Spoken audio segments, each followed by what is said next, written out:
नमस्कार, मेरा नाम मानसी दुबे है और आप देख रहे हैं आयोन भारत। क्या मंदिरों को अपवित्र करने के लिए देश में कोई साजिश रची जा रही है? क्या मंदिरों में जानबूझकर मांस पार्टी हो रही है?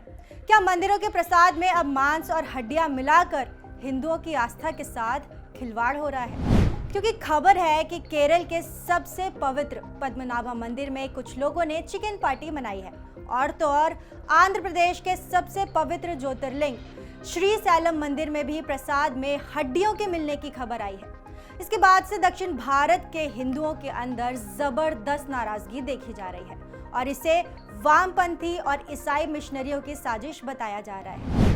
क्या ये महज एक चूक है या फिर कोई बड़ी साजिश का हिस्सा? ये बताने से पहले मैं आपको ये बताती हूँ कि पूरी घटना है क्या। अभी कुछ दिनों पहले ही पद्मनाभ स्वामी मंदिर में एक रिसेप्शन पार्टी का आयोजन होता है, जिसमें एक शख्स अपने दोस्तों के बीच चिकन बिरयानी की पार्टी करता है, वो भी पद्मनाभा विष्णु मंदिर के अंदर स्थित कार्यकारी अधिकारी के ऑफिस में। जब ये बात लीक हो गई तो इसे ये कहकर टाल दिया गया कि ये पार्टी मंदिर ट्रस्ट के एक अधिकारी के ड्राइवर के बेटे को नौकरी मिलने की खुशी में आयोजित हुई और ये पार्टी इतनी गुपचुप थी कि किसी को भी इसके बारे में पता नहीं चला। लेकिन जब चिकन बिरयानी के डिब्बे कूड़ेदान में मिले तो ये बात सबको पता चल गई कि विष्णु भगवान के सबसे पवित्र मंदिरों में से एक पद्मनाभा मंदिर में चिकन बिरयानी परोसी गई थी। मंदिर के पुजारी से लेकर वहां आने वाले भक्त अब ये सवाल उठा रहे हैं कि जब मंदिर के परिसर में एंटर करने से पहले सुरक्षा की इतनी जबरदस्त व्यवस्था है तो फिर कैसे कोई इतनी आसानी से मंदिर के अंदर चिकन बिरयानी ला सकता है? और अगर ले भी आया तो कई लोग एक जगह इकट्ठे होकर चिकन बिरयानी की पार्टी कैसे कर सकते हैं? ये कैसे संभव है कि इसकी कानो कान खबर मंदिर के ट्रस्टियों को और सुरक्षा अधिकारियों को नहीं लगी? जैसे ये मामला सामने आया तो नाराज भक्तों ने इस मामले की जांच करने के लिए विरोध प्रदर्शन शुरू कर दिया।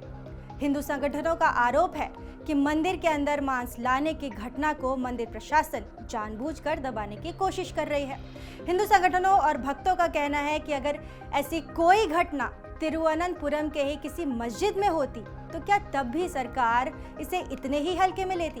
हालांकि बाद में मंदिर के ट्रस्टियों ने मामले की जांच करने का भरोसा दिलाया है, लेकिन अभी तक इस मामले पर पुलिस ने कोई बड़ी कार्रवाई नहीं की और दोषियों को अभी तक जांच के बाद दोषी साबित भी नहीं किया गया। हिंदू संगठनों का कहना है कि केरल की वामपंथी सरकार जानबूझकर हिंदू मंदिरों के अंदर ऐसी घटनाओं पर चुप्पी साध रही है और तो और हिंदू संगठनों का दावा है कि केरल के हिंदू मंदिरों के ट्रस्टों के अंदर ऐसे वामपंथी लोग घुस गए हैं जो किसी भी कीमत पर हिंदू धर्म की आस्था के साथ खिलवाड़ कर हिंदू धर्म के मंदिरों को अपवित्र करना चाहते हैं। हिंदू संगठनों के अनुसार केरल की वामपंथी सरकार ने पहले भी सबरीमाला स्थित अयप्पा मंदिर के अंदर स्त्रियों के प्रवेश के मुद्दे को वामपंथी नजरिए से देखा था और वहां ब्रह्मचारी अयप्पा भगवान के मंदिर में स्त्रियों के घुसने का समर्थन कर हिंदू आस्था के साथ खिलवाड़ किया था।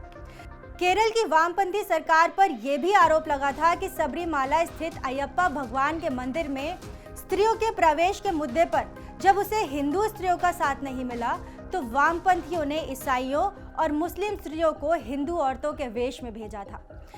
इस बात पर शक इसलिए भी होता है क्योंकि पिछले साल ही पद्मनाभा मंदिर के अंदर ही एक मुस्लिम महिला ने श्री पद्मनाभ स्वामी मंदिर में प्रवेश कर लिया था, जबकि पद्मनाभ स्वामी मंदिर की परंपरा के अनुसार केवल हिंदू भक्त को ही मंदिर के अंदर जाने की अनुमति है। यदि गैर हिंदू मंदिर में प्रवेश करना चाहते हैं और पूजा करना चाहते हैं तो उन्हें एक शपथ पत्र देना होता है कि वो सनातन धर्म में विश्वास करते हैं, लेकिन इस मुस्लिम महिला ने शपथ पत्र देने से इनकार कर दिया, जिसके बाद उसे मंदिर से बाहर कर दिया गया था। सिर्फ केरल ही नहीं बल्कि हाल ही के दिनों में आंध्र प्रदेश के श्री सैलम मंदिर की एक घटना ने भी दक्षिण भारत के हिंदुओं को सोचने पर मजबूर कर दिया।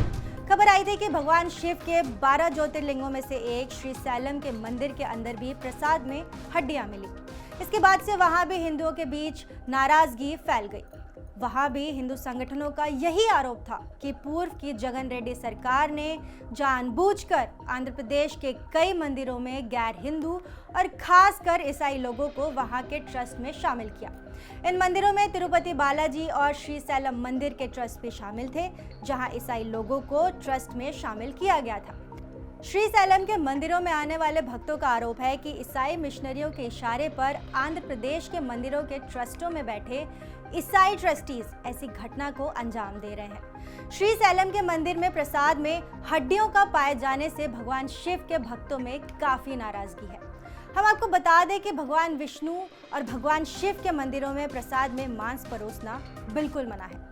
ऐसे में प्रसाद के अंदर ही हड्डियों का पाया जाना किसी न किसी साजिश की तरफ इशारा जरूर करता है। एक रिपोर्ट के मुताबिक 2022 में आंध्र प्रदेश के एक मंदिर में धर्मांतरण कर ईसाई बने लोगों ने मंदिर के अंदर मोमबत्तियां जलाकर क्रिसमस मनाया था। वैसे भी आंध्र प्रदेश की भूतपूर्व जगन रेड्डी सरकार पर हिंदू मंदिरों को चर्चों में बदलने और हिंदू मंदिरों के अंदर ईसाई अधिकारियों को नियुक्त करने का आरोप लगा था। यही नहीं, जगन रेड्डी की सरकार पर हिंदुओं को ईसाई धर्म में कन्वर्ट कराने वाली ईसाई संस्थाओं को समर्थन देने का भी आरोप लगा था। केरल की वामपंथी सरकार पर तो ये आरोप लगता ही रहता है। अब अगर केरल और आंध्र प्रदेश की घटनाओं से बाहर जाकर देखें तो कर्नाटक से भी पिछले कुछ सालों में ऐसी घटनाएं सामने आई हैं। मार्च 2022 में कर्नाटक के मल्लिकार्जुन मंदिर के बाहर श्रद्धालुओं और गैर हिंदू दुकानदारों के बीच हिंसक झड़प हुई थी। तमिलनाडु की सरकार के बारे में बात करें तो जग जाहिर है कि वहां की डीएमके सरकार के मंत्री ही आए दिन सनातन धर्म को नष्ट करने की शपथ लेते रहते हैं और सनातन धर्म की तुलना डेंगू और मलेरिया से करते हैं। तमिलनाडु में तो 75,000 से ज्यादा मंदिरों पर सरकार का कब्जा है और वहां आए दिन हिंदू आस्थाओं के साथ खिलवाड़ की घटनाएं सामने आती हैं।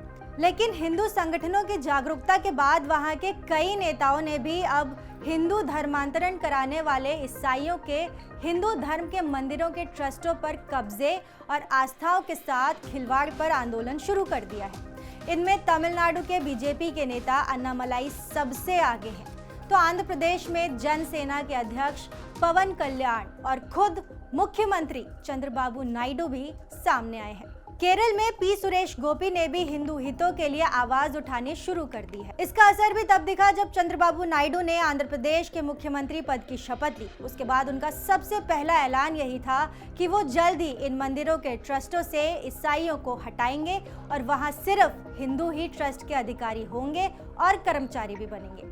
चंद्रबाबू नायडू ने ये बात उस वक्त कही थी जब वो मुख्यमंत्री बनने के ठीक बाद तिरुपति बालाजी मंदिर में दर्शन करने के लिए गए थे और हो सकता है कि उनकी जानकारी में भी श्रीशैलम मंदिर के अंदर हुई ये घटना जरूर रही हो। लेकिन अभी भी दक्षिण भारत में हिंदू विरोधी और हिंदू धर्म का विनाश करने का सपना देखने वाली ये सभी शक्तियां कमजोर नहीं हुई हैं। अब देखना ये होगा कि दक्षिण भारत के सभी राज्यों के अंदर हिंदू हितों की सरकारें कब बनती हैं, क्योंकि जब तक ऐसा नहीं होगा हिंदू मंदिर और हिंदू आस्थाओं पर प्रहार करने वाली शक्तियां अपना काम करती रहेंगी।